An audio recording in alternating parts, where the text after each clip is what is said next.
All right, it's Tuesday, June 11th. This is an end of the day SPY recap, and today we end up with a 3-bar, meaning we took out the low of the previous day, then moved up and took out the high of the previous day, closed strongly green.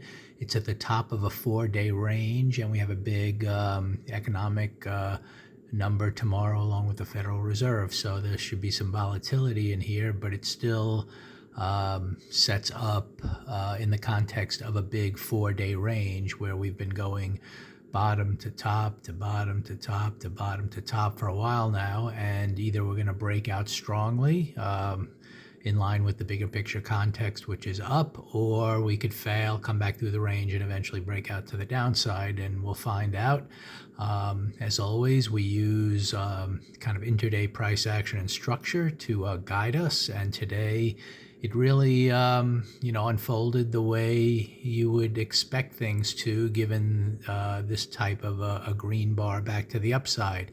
In other words, I discussed yesterday on the closing recap video that we were, in this tight range here, and if we would happen to go lower, I was anticipating, you can see these 3 stops in a row that were all lined up together. So obviously, there's liquidity down there, and price did come down and take that out, as I'll show you in a moment on the intraday structure. But we always know inside bars, both, just a single bar here, which was an inside bar, or, even a big range when all bars are considered together, they could fail. So you always have to be on the lookout once you have inside bars or a range and you're coming to the bottom of it, for example. Are you going to break out and strongly follow through to the next target, or can you fail and come back up through the range? And today, obviously, we failed and came up through the range. So how did that unfold?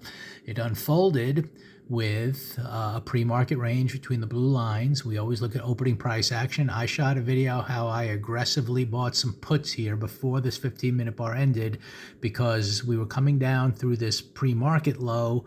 We didn't immediately fail there. So to me, as I did, I kind of was monitoring from my recap video yesterday, I was anticipating these daily lows to be taken out. So I wanted to get in a little bit before that, and before this 15-minute bar ended, just kind of an aggressive thing. If it wouldn't have materialized that way, I could have gotten right out. Anyway, it did follow through, and I discussed how I pretty much exited most of the trade. I scaled out along the way, then I exited at these lows, and it ended up being a small gain overall. And I discussed how, and this is the way I look at a chart any day, but certainly with the context of today, I was definitely more focused on it than usual. When it came back through the midpoint of that first bar, that was a sign to me we were failing the bottom of that range, and we would take out at least this first bar high.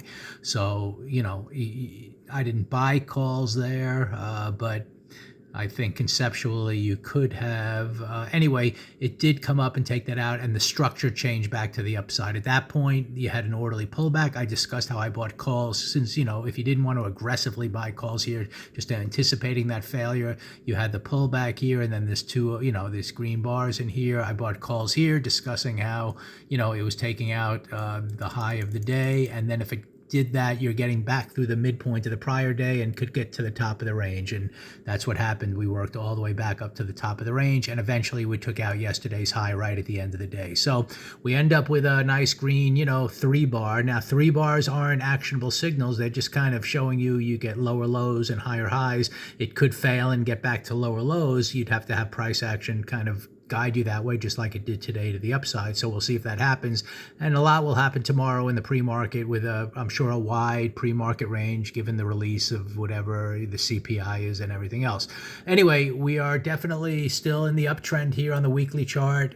We'll see if that can change. We still have the reference point. We have to get through now, these lows right here to turn that weekly chart down. Then if that should even happen, we have to see if we come down and eventually turn the monthly chart below, the purple line, because the monthly chart's still up as long as that holds. So all the continues to the upside. Again, why it was probably why it was a good bet once you failed on with the continuity of the upside, and you fail breaking out of the bottom of a range, good time to get in to go to the top of the range. And that's what ended up happening right here. So, logically, everything kind of worked the way, you'd expect it to, given a failure of a range, given the intraday structure, the way it unfolded, the one push, the pause, the second push, reaching yesterday's high, outside day after getting back through the midpoint of this range. So it all kind of flowed nicely today. So we're going to see tomorrow what develops, and